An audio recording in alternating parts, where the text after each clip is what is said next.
bon Dieu, moi ka béni. Jodi c'est un grand jour.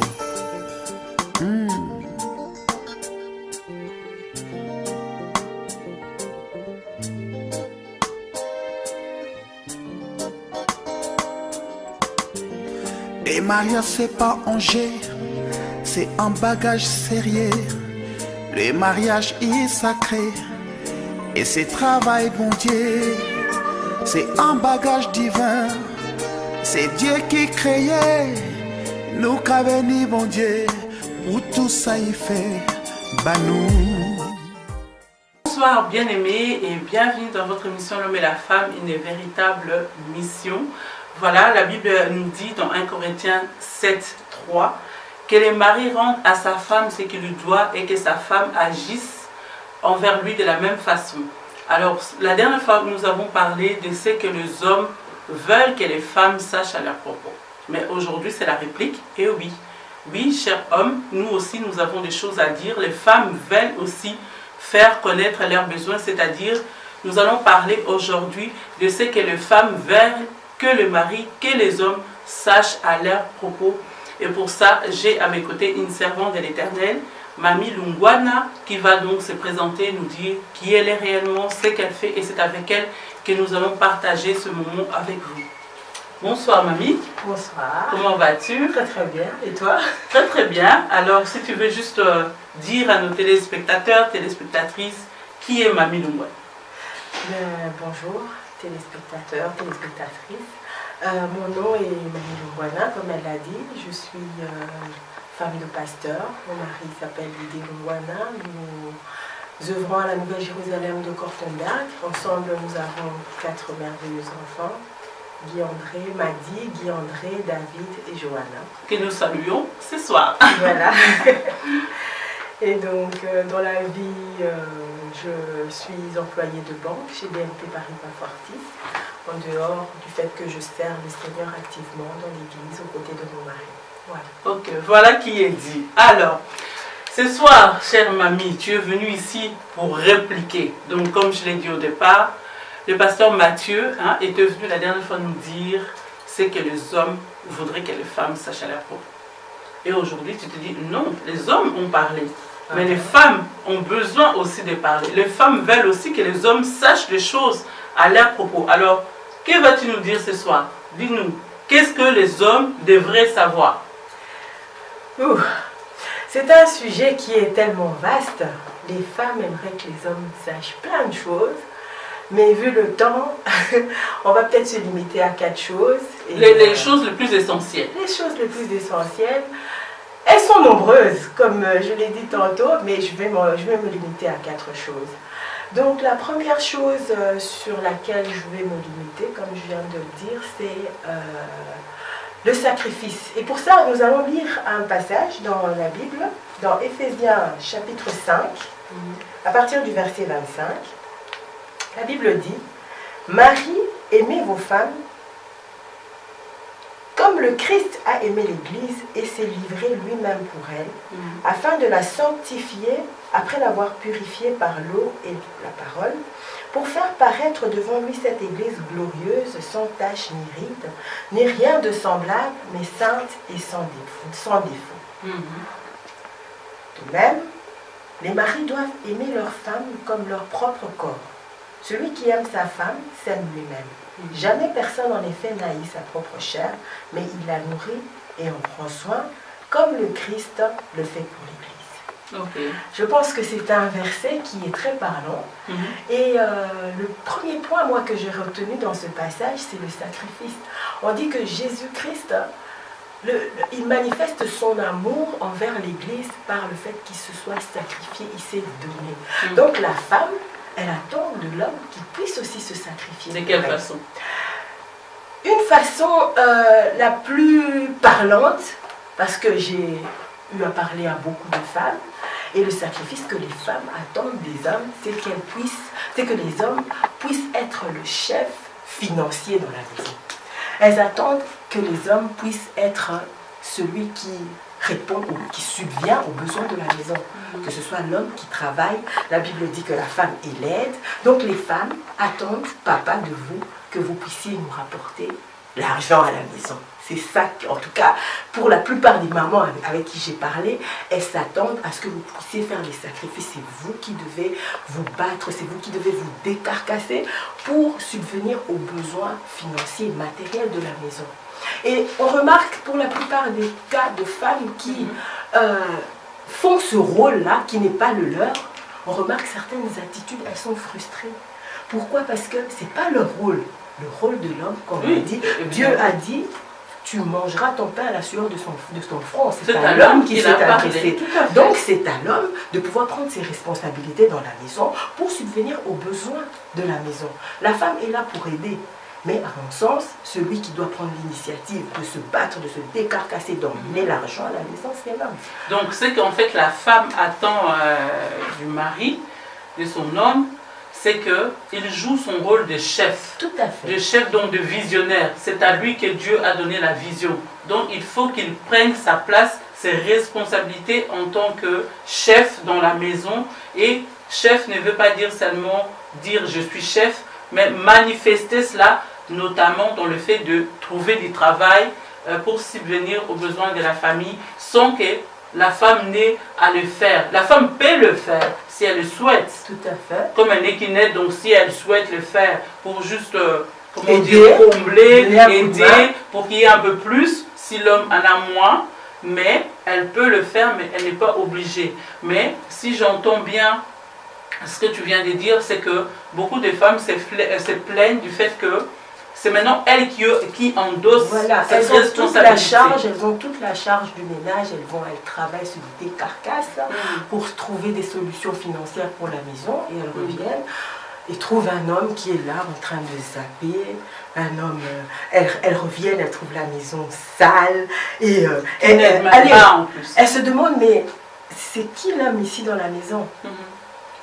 Et ça les pousse.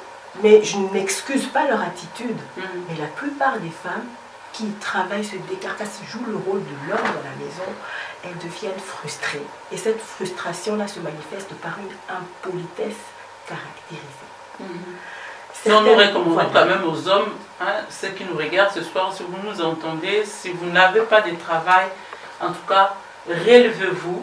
Allez chercher du travail, faites de votre mieux, de votre possible, mais ne laissez pas votre épouse endosser seule cette responsabilité parce que ça la frustre, parce que voilà, ce n'est pas son rôle. En fait, elle fait des choses qu'elle ne devrait pas faire. Justement, c'est pour ça que ça crée en fait, quand la femme joue le rôle de l'homme dans la maison, ça crée un déséquilibre.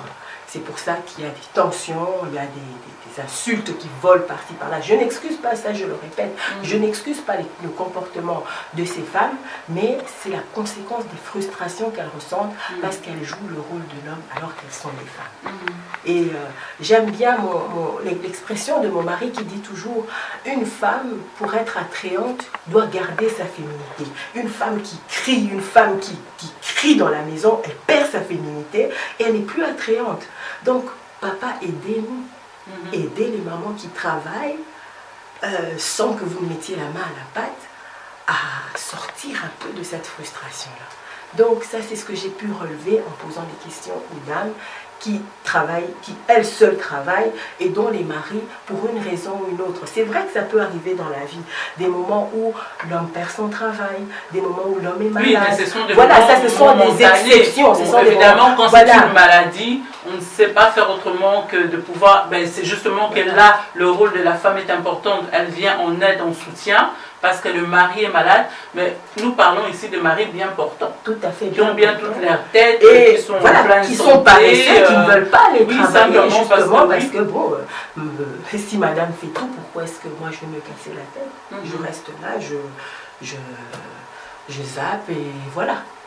Oui, mais c'est vous aussi, on a parlé de mari de manière générale, mais je vois parfois dans les églises aussi, et les frères prennent ça comme prétexte.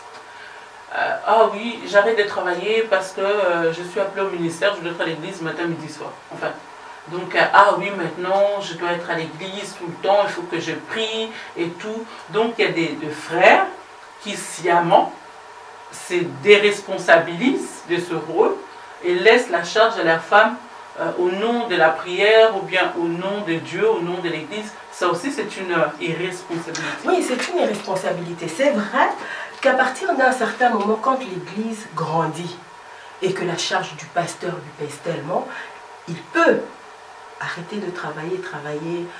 Oui, là on parle du pasteur qui a la charge des brebis et tout ça. Mais je parle aussi même parfois d'autres frères simplement de l'Église qui sont, on va dire, zélés, mais qui oublient quand même qu'ils ont une responsabilité avant tout. Voilà, ça moi j'appelle ça de l'irresponsabilité et c'est se cacher derrière la Bible. La Bible dit, tu travailleras, tu gagneras ton pain à la sueur de ton front.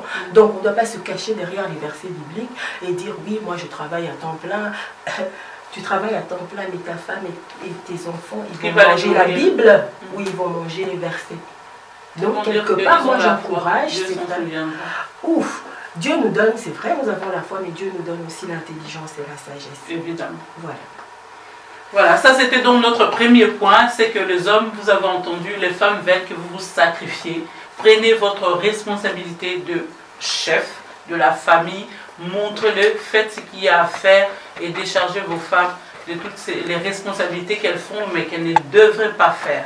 Voilà, et quel est donc notre deuxième point? Le deuxième point, en fait, papa, nous avons besoin, en fait, la femme a besoin d'avoir un coach, un partenaire qui soit à ses côtés pour la former, pour l'élever, pour ressortir d'elle le meilleur d'elle-même. Parce qu'il y a certaines femmes qui ont grandi dans des maisons où, il y en a par exemple, avec qui je parlais, qui ont grandi avec les belles-mères, qui les maltraitaient, qui leur disaient toujours... elles sont de moins que rien. Moins que rien, tu ne seras jamais rien dans la vie, regarde, tu te marieras même pas, tu tomberas enceinte avant le temps, etc. Donc quand une femme comme ça se marie, elle s'attend en fait à avoir un homme qui ressort le meilleur de la vie, disant que tu vaux quelque chose, tu as de la valeur, vas-y, fonce. Parce qu'il y a certaines femmes qui, aussi à cause de la société, ont toujours été rabaissées. Donc, papa, nous avons besoin que vous soyez d'un soutien, nous relever. La Bible dit que celui qui trouve une femme trouve le bonheur. Yes. Donc quand on trouve quelque chose, ça veut dire quelque part qu'on l'a cherché. Tout à fait. Donc lorsque papa tu viens, tu m'épouses, je suis à l'état brut, c'est ton rôle de me cultiver. C'est ton rôle de rechercher le meilleur de moi-même en moi. Tu m'élèves, tu me formes, tu me coaches, tu m'enseignes. C'est ça que j'attends de toi. Dans la maison, j'ai besoin d'un monsieur qui est là pour me valoriser. D'un monsieur qui est là pour que je ne puisse pas rester à la traîne. Il y a certains maris... en avant. Il y a certains maris, tu épouses une femme qui n'a pas beaucoup étudié. Mais papa, relève le niveau de ta femme. Yes. Encourage-la à faire des formations, relève-la. Parce qu'il y va de ton honneur aussi quelque part. Oui, parce que ce n'est pas parce que l'épouse n'a pas eu la grâce ou n'a pas eu le privilège d'aller à l'école pour X raisons, pour être instruite, qu'elle ne vaut rien. Ça ne veut pas dire que Dieu n'a pas mis en elle des qualités qui pourraient être développées. Donc c'est tout à fait normal que les hommes, les maris, mettent en valeur la femme et le poussent comme tu as dit, ils doivent rechercher en elle ce qui est positif et mettre en avant ce qui est positif pour qu'elle-même se sente en confiance et encouragée. Voilà. Donc moi je peux donner mon exemple. La première fois qu'on m'a invité à aller prêcher au Congo, j'avais jamais prêché devant une grande foule. Donc quelque part j'étais stressée. Mais mon mari était là, en me disant, tu vas y arriver. Il était là, il me dit, voilà, prends les versets, on va travailler ensemble et tout ça. Et ça m'a redonné quand je me suis dit, et puis quand je suis allée là-bas, c'était avec une assurance et une aisance terrible. Pourquoi? Parce que j'avais un homme à la maison qui m'a soutenu, qui m'a élevé. Qui t'a aidé à croire finalement en toi, vu que tu étais stressée et que tu commençais un peu à décourager, mais il t'a montré que non, tu es capable.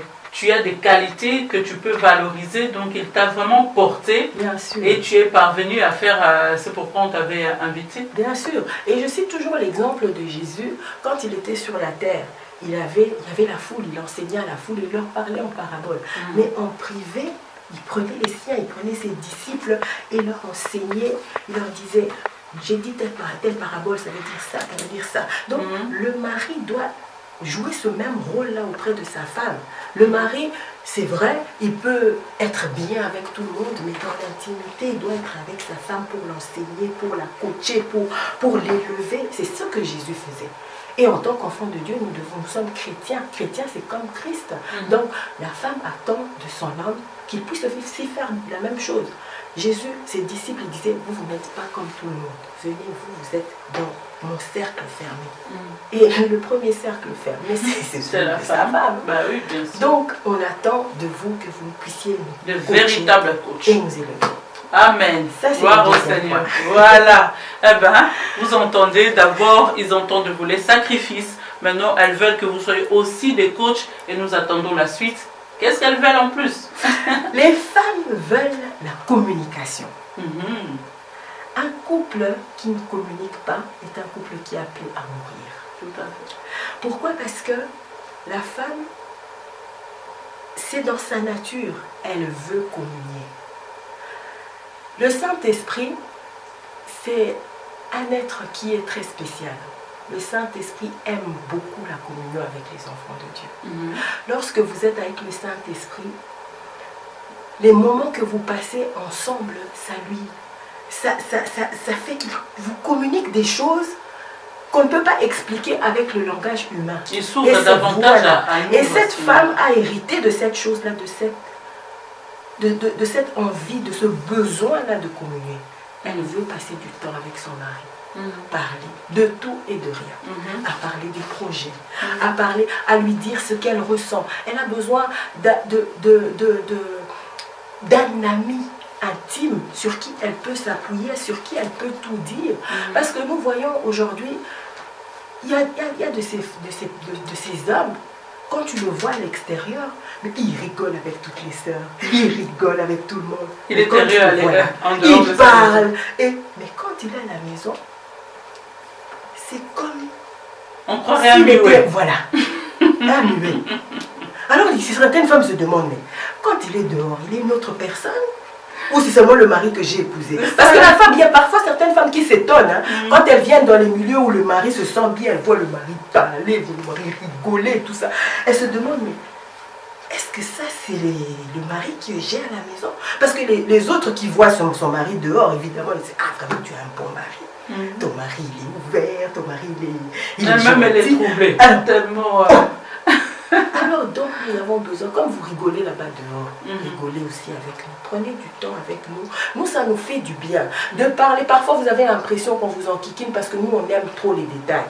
Une femme, quand elle est allée travailler, quand elle revient, elle dit, oui, tu sais, quand je suis allée travailler, j'ai pris l'autoroute et puis je suis tombée dans les bouchons. Et puis quand je suis arrivée au travail, je suis arrivée... Elle doit tout raconter. Oui, oui. Mais alors que l'homme est plutôt réservé, il voudrait plus un résumé de la journée que tout un roman, quoi. Donc l'homme, lui, il veut que tu lui dises, bon, voilà, j'ai quitté la maison, je suis arrivée au travail, point. Ce qu'il y a entre le travail et juste un résumé. Voilà, juste un résumé.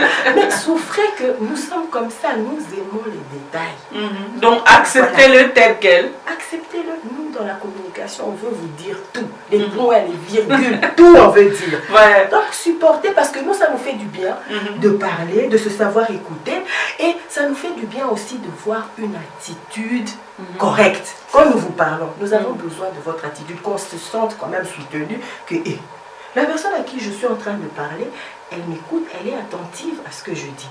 Mais il y a parfois dans certains couples, la femme est en train de te parler de sa journée, elle est en train de te dire que elle a reçu un coup de fil lui disant que sa maman est gravement malade et tout ça. Comme elle a parlé, et que tu en as déjà marre, tu n'as même pas entendu qu'elle te disait que sa maman était gravement malade. Et puis après, le lendemain, elle commence à te dire, oui, je dois aller à la pharmacie et tout ça. Je vais à la pharmacie. Bah oui, de quoi tu parles? Mais oui, mais je t'ai dit hier que maman était gravement... Oui, c'est ça. Tout ça parce que vous n'écoutez pas quand on vous parle. Supportez nos détails. Soyez donc patient, cher homme. Donc quand votre épouse parle, prenez votre mal en patience. Restez là, écoutez-la, mais activement. De façon à ce que vous reteniez quand même ce qu'elle a dit. Pas juste, ah oui, bon, hein, je la laisse poser et puis voilà quoi, comme ça, elle va vite en finir et puis je serai libérée. Non, s'il vous plaît, écoutez activement vos femmes, c'est ce dont elles ont besoin. Elles ont besoin d'être écoutées. D'ailleurs, à qui elles iraient raconter toutes ces histoires si elles ne peuvent pas les raconter à leur mari? Tout à fait. Donc voilà, j'espère que vous serez patients, chers hommes, chers maris, avec vos épouses. Et donc voilà, ça c'est notre troisième point. Donc sacrifice, coach, communication. Et certainement notre sœur Mamie a encore quelque chose à dire que les femmes réclament. Voilà, les femmes réclament un partenaire d'intimité. Là, on parle de la femme mariée. Oui, tout donc, à fait. Un partenaire sexuel. D'ailleurs, c'est vraiment, ici nous parlons de l'homme et la femme dans le couple marié. Hein. Cette émission s'adresse à ceux qui sont mariés. Voilà, donc la femme, en fait, pour elle, se sentir aimée a toute une autre définition de ce que l'homme appelle aimer. Un homme, pour lui, s'il t'a épousé, ça veut dire qu'il... Allez, parce qu'il y a certains hommes qui disent, mais oui, mais tu dis que je ne t'aime pas. Si je ne t'aimais pas, je n'allais pas t'épouser. Oh. Mais moi, je veux que, c'est vrai, tu m'as épousé parce que mais je veux que chaque jour, tu me dises, je t'aime. Oh. J'aime bien tes yeux. Mon cœur d'amour me fait frémir. J'ai besoin d'entendre ça. Chaque femme a besoin d'entendre des paroles tendres de son mari. Chaque femme a besoin tous les jours d'un petit SMS. Tu envoies un petit SMS à ta femme, tu lui dis alors ça va la journée. Tu lui envoies un petit SMS, tu lui dis je t'aime, tu lui envoies. La femme, comment tu vas? À 50 ans, la femme a toujours besoin d'entendre. Même à 80 ans. Voilà. Les femmes sont faites comme ça. Et donc c'est un point papa que vous devez travailler, surtout les papas africains. Parce que les papas africains ont beaucoup de mal. Voilà, ils ont beaucoup de mal avec ça. Ils ont beaucoup de mal à manifester en fait leurs sentiments finalement. Ils aiment bien sûr, mais ils ne les manifestent pas toujours, ce qui fait que ça frustre quand même beaucoup de femmes. Ça frustre beaucoup de femmes, mais j'ai l'impression qu'il y a une génération de jeunes qui est en train de se lever, de changer d'attitude, la tendance. Oui, de changer d'attitude. Et donc c'est ce que nous attendons de vous. La femme veut se sentir aimée, elle veut se sentir protégée. La femme, c'est un être faible, même si parfois les mamans sont là en train de crier dans la maison et tout ça, mais on est faible, papa. On est faible. On a besoin des gestes de tendresse, on a besoin des paroles. Ça, je le répète parce que ça coule des sources, voilà. Mais apparemment c'est difficile, sinon les femmes ne s'en plaindraient pas. Tout à fait. Si elles s'en plaignent, en tout cas 80, allez, je vais dire 95% des femmes à qui j'ai parlé, c'était ça le sujet. Oui, il me dit jamais des paroles d'amour.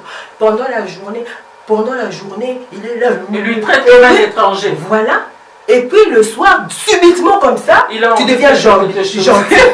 Non, moi ta gentillesse là, je veux ça depuis le matin. Yes. Le matin, tu me fais des compliments, si je suis bien habillée. Pourquoi est-ce que c'est les autres toujours qui doivent dire à ta femme qu'elle est bien habillée, elle est bien maquillée, c'est ça. Non, si. Quand tu vois ta femme sortir le matin, tu la regardes correctement, tu dis ah mais oui, j'aime bien ta toilette, tu es bien habillée. Tu es une femme canon. En tout cas, je ne regrette pas de t'avoir épousée. Quand tu dis ça à la femme du matin, il n'y a plus rien à faire. Il n'y a plus rien à faire. Là, elle va céder totalement. Voilà. Je voudrais juste en revenir à ce qu'on disait, donc, de ce que la femme aime bien, que l'homme lui parle et tout. Mais je pense qu'il faut préciser quelque chose, c'est que on parle là, en fait, du langage d'amour. Il arrive parfois qu'il y ait une incompréhension dans le langage d'amour. C'est-à-dire que la femme, évidemment, elle attend de son mari qu'elle lui dise des mots gentils, qu'elle lui fasse des cadeaux, des compliments. Mais ce qui arrive parfois, ce qui frustre, c'est que parfois l'homme et la femme ne parlent pas le même langage d'amour. C'est-à-dire que, par exemple, pour toi, ton langage d'amour, ce qui réveille des sentiments en toi, c'est des cadeaux. Et pour ton mari, ça peut être juste le fait, l'encouragement, le compliment. Maintenant, si toi tu aimes les cadeaux en tant que femme, et ton mari n'a pas compris ton langage d'amour qui est les cadeaux, il t'achète, il ne te fait pas un cadeau, mais il t'amène, par exemple, je ne sais pas moi, au restaurant, mais que toi tu ne considères tes cadeaux pour toi, c'est un parfum, un sac à main, tout ça c'est ton langage d'amour, c'est des choses qui te parlent.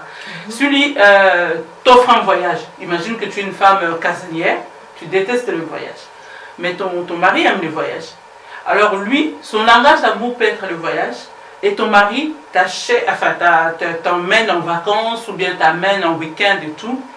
Et vous arrivez là, il trouve que mais tu n'es pas l'air vraiment épanoui et tout. Il a un peu frisson en disant mais oui voilà, ça m'a coûté autant, je voulais te faire plaisir, mais il voit que tu n'en jouis pas. Mais c'est là qu'on revient à la communication. Mais c'est ça, donc du coup en fait, c'est pas parce que lui il veut bien faire, il pense bien faire. Mais seulement quand vous ne parlez pas les mêmes langages d'amour, son cadeau n'a pas d'efficacité. En fait, toi tu voulais un sac à main ou un parfum, c'est ça ton langage d'amour. Mais lui, son langage d'amour c'est le voyage. Donc il y a incompréhension. Et alors d'où parfois on se retrouve dans les entretiens avec les couples qui disent « Oui, mais il ne fait jamais rien pour moi ». Et puis le mari qui va rétorquer « Ben si, je dépense à chaque fois de l'argent pour toi, pour aller en vacances et tout ça. Mais c'est pas ce que moi je veux. » En fait, on doit dire ici au mari ce soir, cher mari, aussi bien pour le mari, ça vaut pour le mari comme pour les épouses, apprenez à connaître les langages d'amour de votre épouse. Et femme, apprenez à connaître le langage d'amour de votre époux, de façon à ce qu'il y ait cet équilibre et que nous évitions ces genres de frustration et tout ça. Parce qu'il y a des femmes qui n'aiment pas forcément les fleurs. Hein. Et le mari rapporte des fleurs et puis elle jette ça. On dit, qu'est-ce que c'est que ça? Elle n'aime pas les chocolats, elle met ça. Et le mari est frustré en disant, mais j'ai eu une bonne intention, je t'ai apporté des fleurs, la moindre des choses que tu les prennes, mais tu les mets de côté.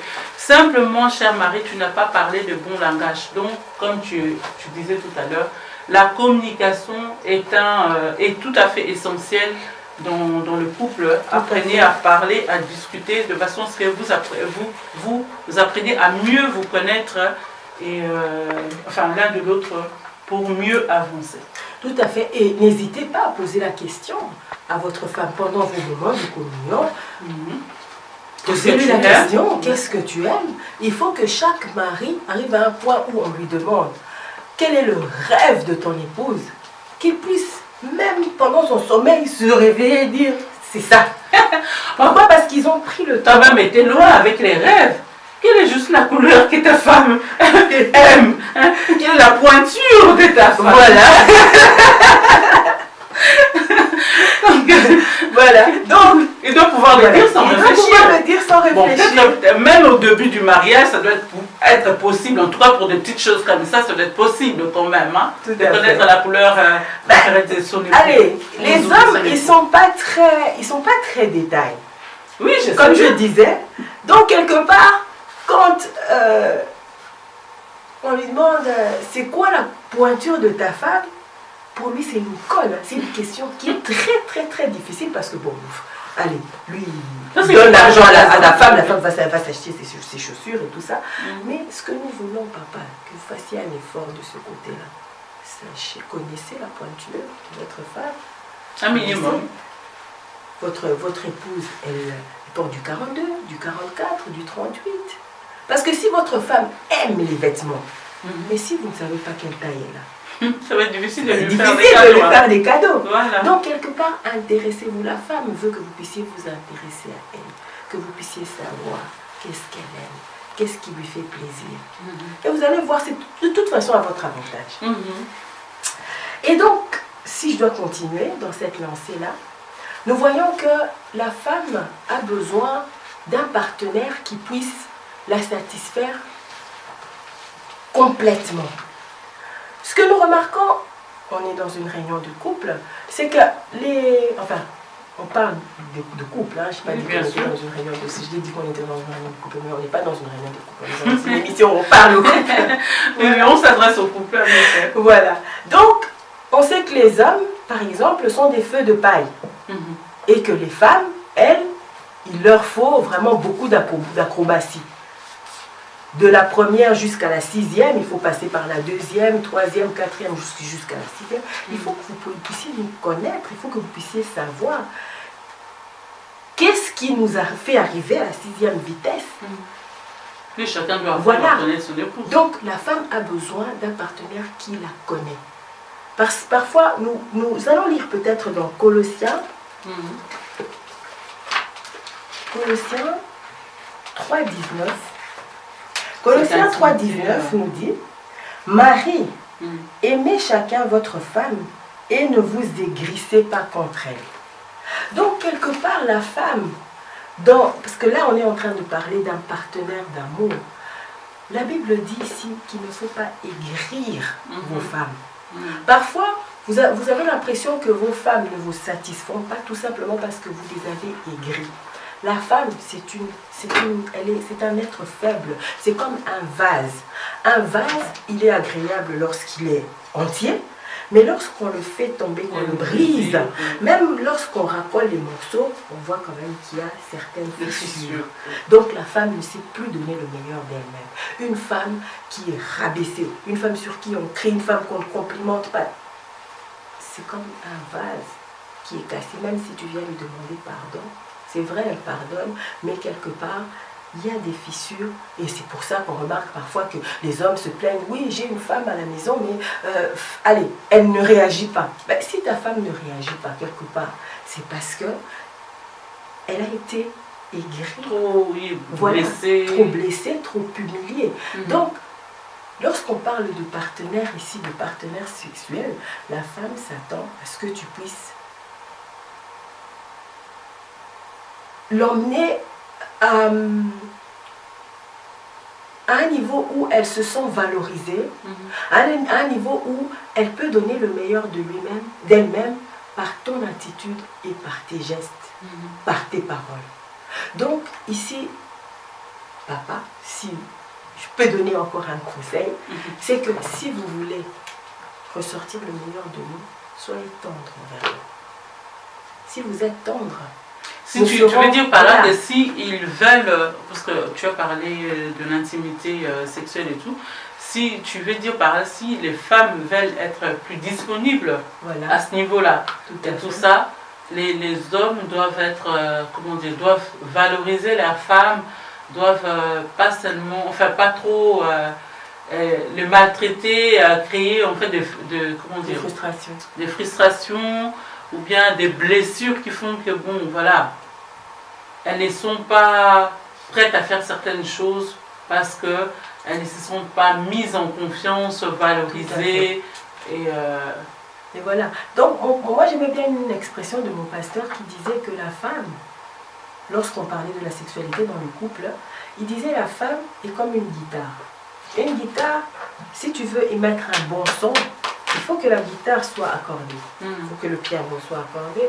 Si les instruments sont accordés comme il faut, si tu satisfais pleinement ta femme, elle va émettre un son qui sera agréable. Et le son ne sera pas seulement agréable pour toi, mais ça va se répandre tout autour de toi aussi.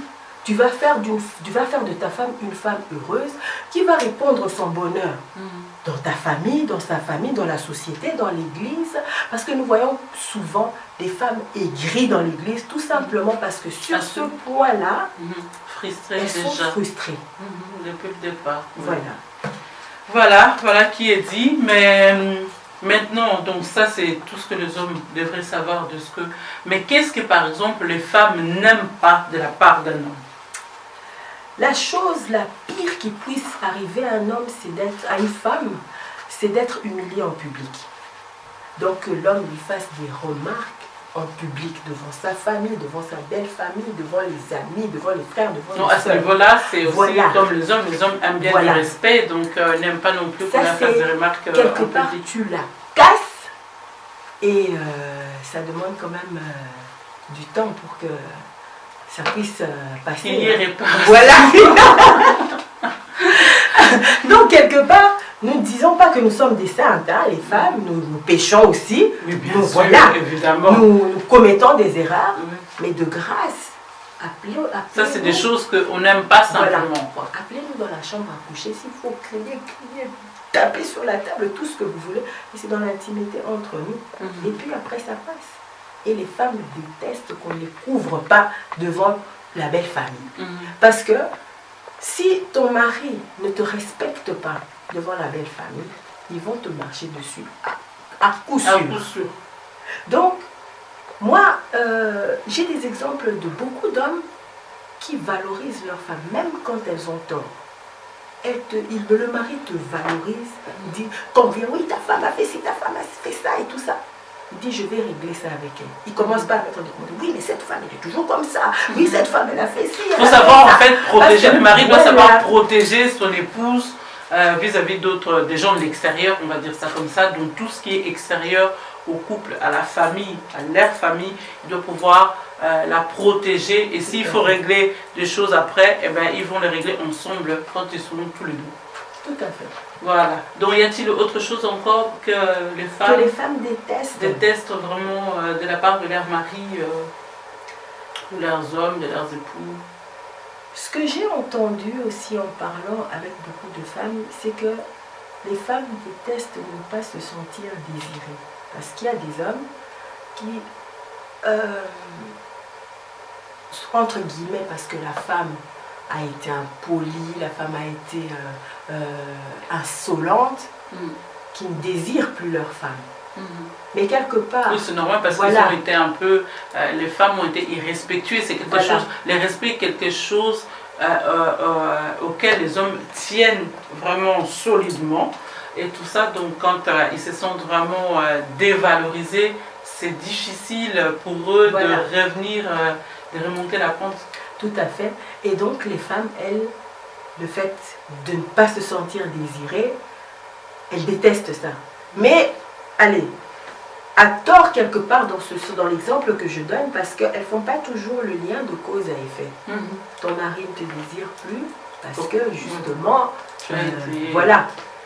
Mais c'est une des choses que j'ai relevées parmi les choses que les femmes détestent, parce que c'est comme si vraiment tu la prenais pour du papier, quoi. Ouais, je comprends. Alors voilà, merci mamie. Déjà, on arrive tout doucement à la fin de cette émission. Hein. Les bonnes choses ne durent jamais longtemps.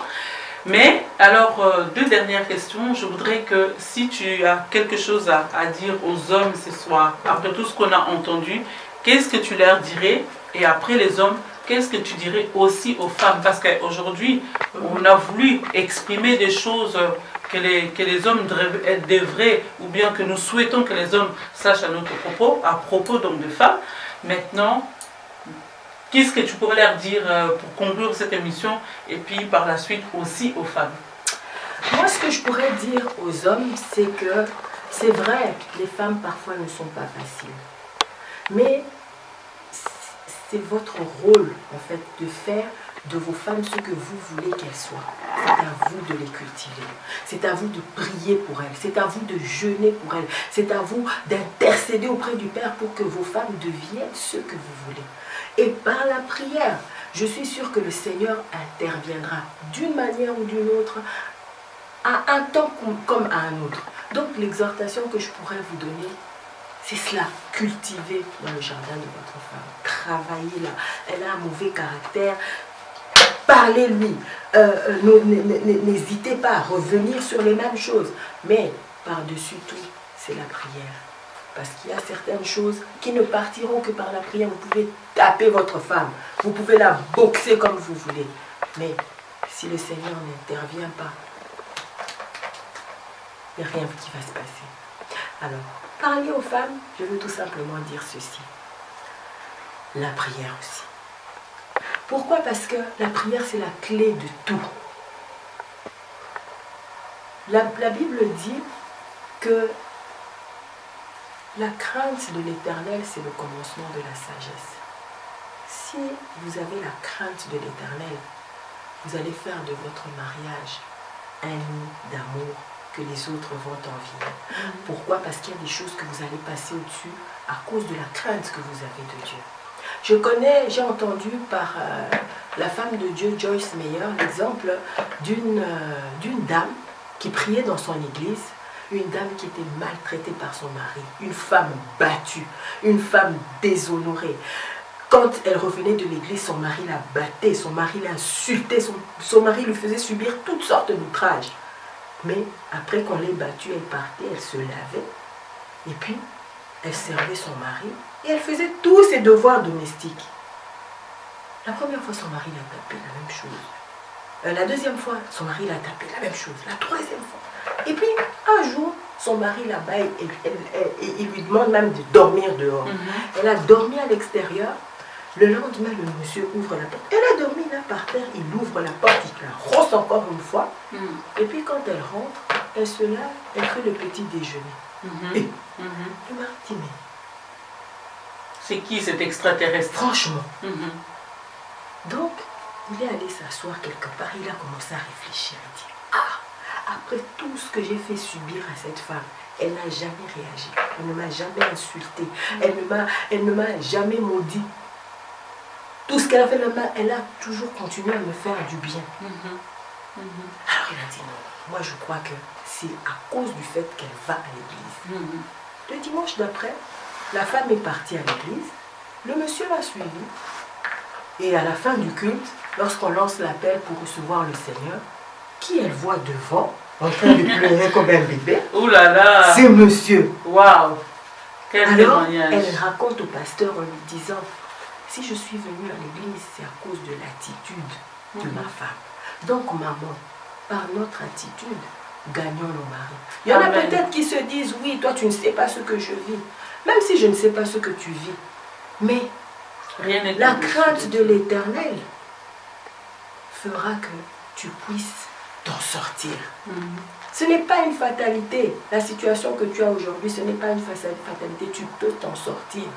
J'ai une expression que je cite souvent avec une de mes copines. On appelle ça contre-courant. Ça veut dire que quand on a une situation difficile, qu'on devrait mal réagir par rapport à cette situation-là, tu te dis, moi je suis enfant de Dieu. J'ai envie de réagir. J'ai aussi envie de me venger. J'ai aussi envie de répliquer. Mais je suis appelée à vivre à contre-courant. Ben c'est ça, tendre à la joue, hein? Tout à fait. C'est ça, tendre à la joue. Merci, Mamie Longwana, d'être venue ce soir. Et donc, je répète ce qu'elle nous a dit. Chers hommes, c'est que vos femmes veulent, c'est que vous vous sacrifiez, c'est que vous soyez un coach, c'est que vous soyez en communion avec elles. Elles veulent communiquer avec vous, elles veulent que vous soyez des partenaires d'amour. Alors, ce soir, s'il vous plaît, s'il y a des choses qui manquent encore, si vous ne faites pas ces choses, après cette émission, allez retrouver votre femme, allez communiquer avec, allez lui parler. S'il y a des choses que vous ignorez à son propos, parlez-lui, parlez à votre femme, à votre épouse. Et donc, sachez que dans toutes les situations que vous pouvez traverser, il y en a peut-être qui vont dire, il y a incompréhension, difficile de communiquer, pas possible. Comme ma soeur l'a dit, tout est toujours possible lorsque on se confie à Dieu. C'est lui et c'est Dieu seul qui est notre solution. Donc, sachez que vos femmes ne pourront s'épanouir que quand ils se sentiront aimés et choyés. D'ailleurs, c'est ça que le Seigneur vous a dit. Aimez vos femmes comme Christ a aimé l'Église. Merci de nous avoir suivis ce soir. Merci à notre frère Papi Lupungu qui est derrière la caméra. Moi, je vous dis, restez toujours branchés au Saint-Esprit. Et bonne soirée sur Espoir TV. Bye bye.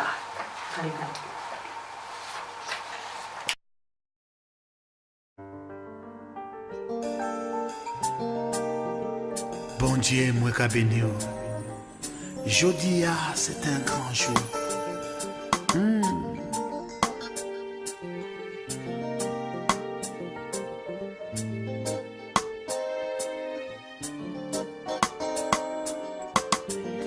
Les mariages, c'est pas un jeu, c'est un bagage sérieux.